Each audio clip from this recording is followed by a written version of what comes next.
Good evening. Good evening. All right. Part of the reason I came to this school was because of this aspirational plan.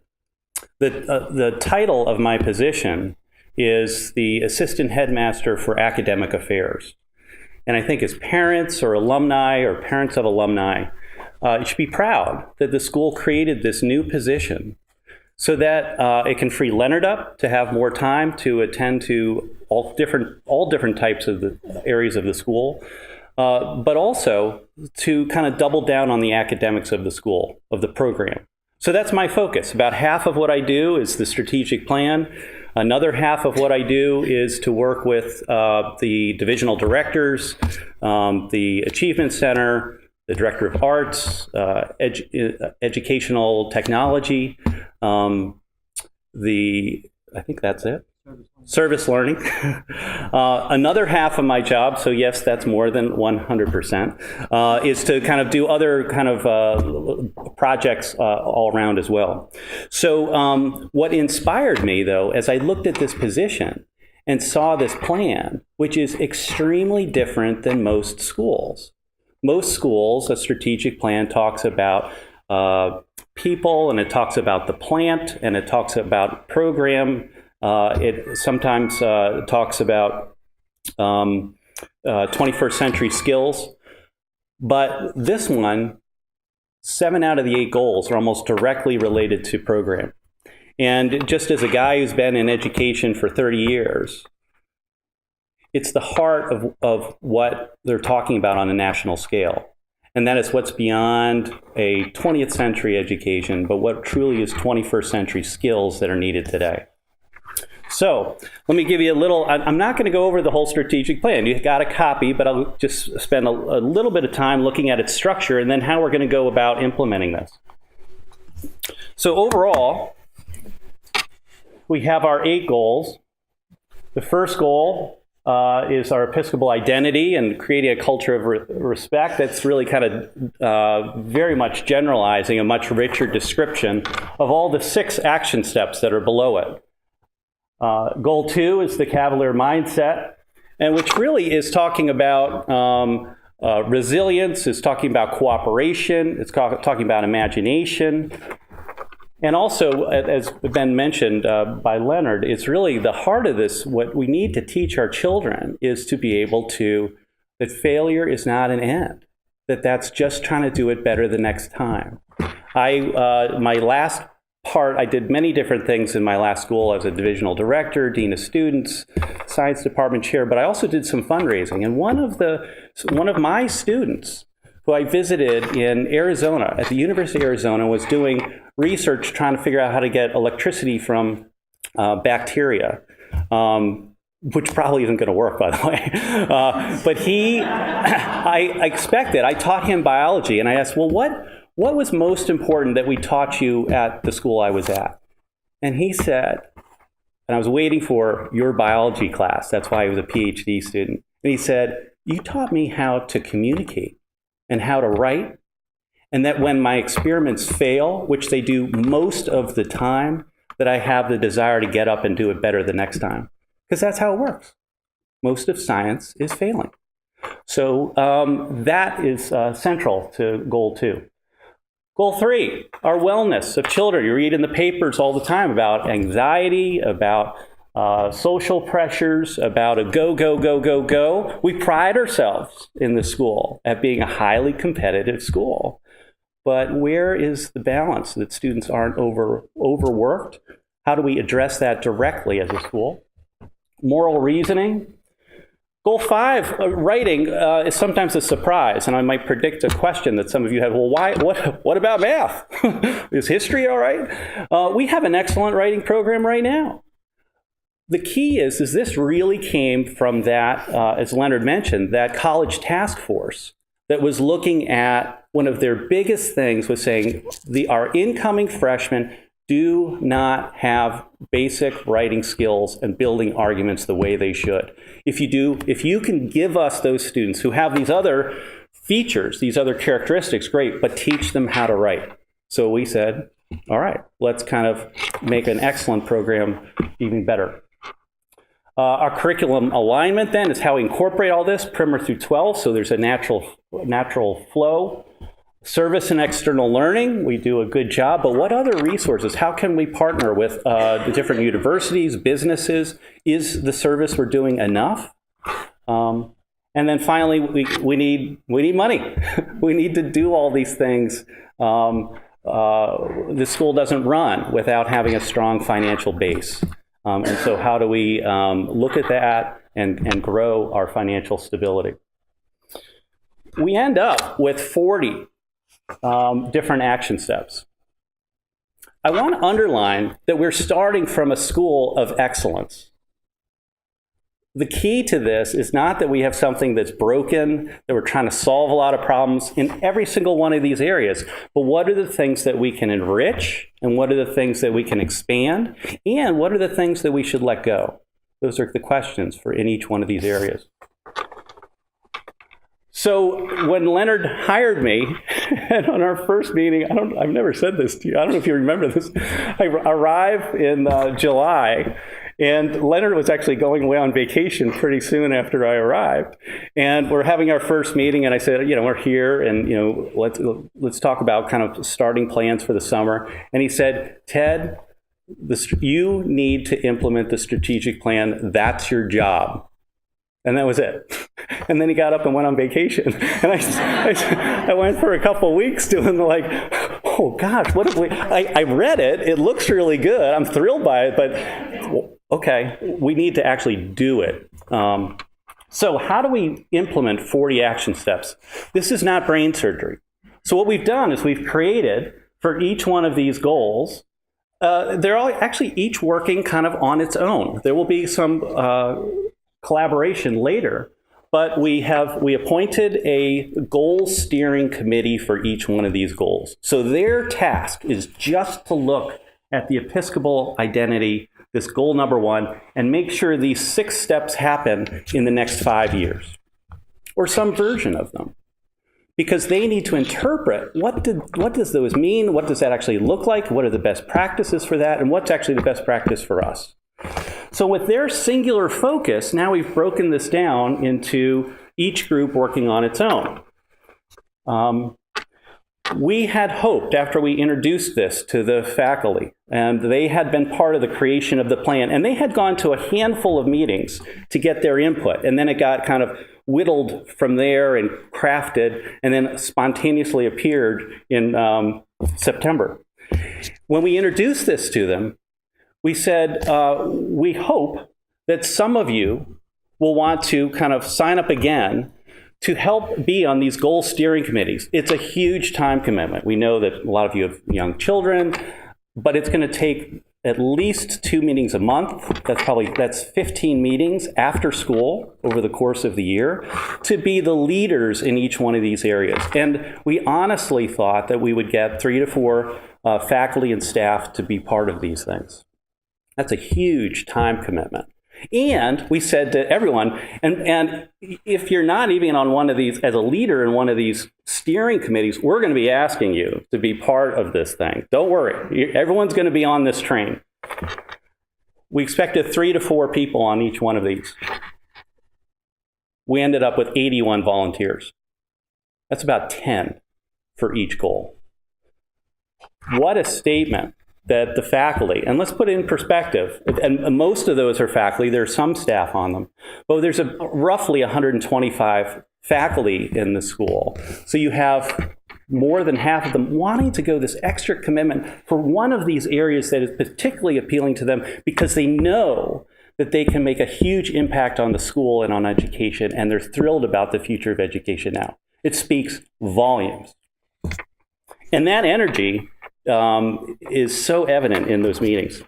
So that's our overall structure. That's how we're going to institute this. And I said over the course of 5 years, but most people realize that the real bulk of this action is going to happen, I think, in the first 2 to 3. Otherwise we might run out of steam. We're going to obviously do a lot of refining. And overall, right now, what's happening is in each one of these areas, each group has met 3 or 4 times at this point. There's a lot of the brainstorming, what do we already do, assessing what we do. And then what are other schools doing? So it's a lot of gathering ideas at this point, not a lot of concrete things that I can come and say, oh, we're done with our moral reasoning curriculum. That might take a little while. I wanted to share, just before I get into some specific things, though, that those committees are talking about, is that in the background of doing those case studies on what it means to be an exemplary Episcopal school and what does it mean to be an exemplary college prep, they came up with all these characteristics and facts, and we came up with all different goals to fulfill that calling. But this is from the World Economic Forum. This is what the experts in the world feel are the most necessary skills. And I just thought it was fun to show our alignment of what Christ Church came up with as being critically important for the success of your children is in direct alignment with what experts in the world say we need to be a strong participant in today's economy, society. I would say these are also necessary to be a good parent and be a good human being on the earth. That's our job. So, moving along, these are what a lot of the questions, one of the framing questions that many of the committees are using to figure out how do we implement these goals. So I'll give you just a snapshot. So goal number 1, these are students who reluctantly are posing with a sign. What's this for? What do we have to? So some of the things that goal number 1 are working on right now is, first of all, I should say they helped already develop our first in-service day in October that really looked at our Episcopal identity. It was a fantastic day together. They are right now brainstorming. I'm just going to give you a couple slivers. I'm not going to try to duplicate all the discussions they're having at this moment. But one of the things they're talking about is brainstorming ways that students can be more involved in chapel. They're talking about, they're contacting other Episcopal schools right now, calling them and having conversation. Not fill out a form, but have a conversation about what traditions do you do around your Episcopal, being an Episcopal school, that we can essentially steal. As well. Great educators steal everything from each other. This is our secret. Goal 2 is the Cavalier mindset and resilience. Some of the things that they're talking about right now is how do we create teaching that allows for failure, as we talked about, more focus on process. For instance, in a science lab, you do the lab, and at the end, how was this experience for you? What was most difficult for you? How did your group function? Now, maybe we can go back and redo the lab, but maybe in the next lab, we ask the same question. So students are learning, seeing patterns. What are they good at? A little self-analysis. They're also looking at building in reflection into the curriculum. They're also surveying the faculty and asking, where do we do a lot of this work already? This is all not just new. Goal 3.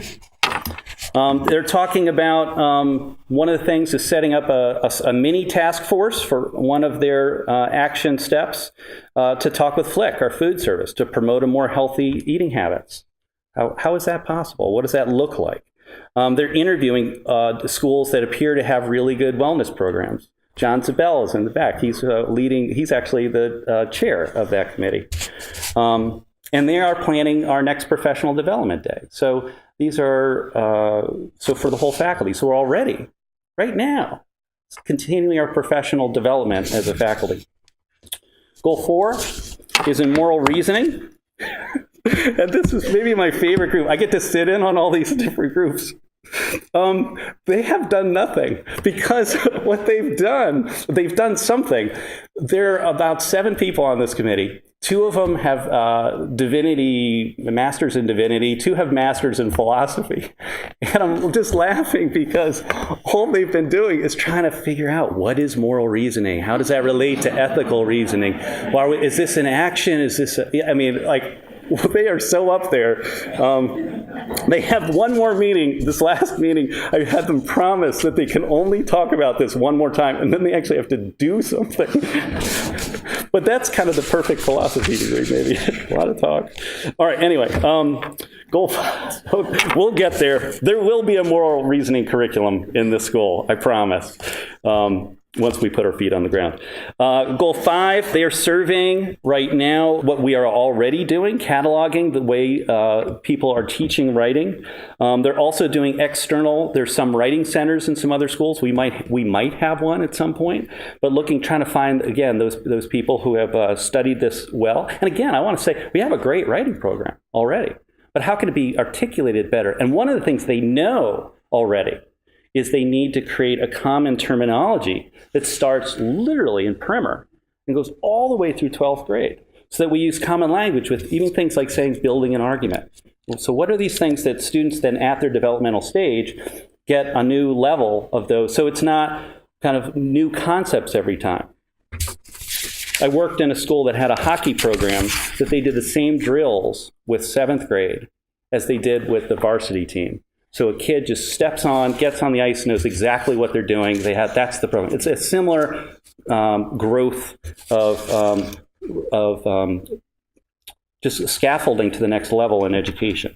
Goal 6, in order to look at your curriculum alignment, you need to know what your curriculum is. So we're looking at our curriculum guides, looking at IB maps, looking at our scope and sequence, all the stuff that's already written down about this.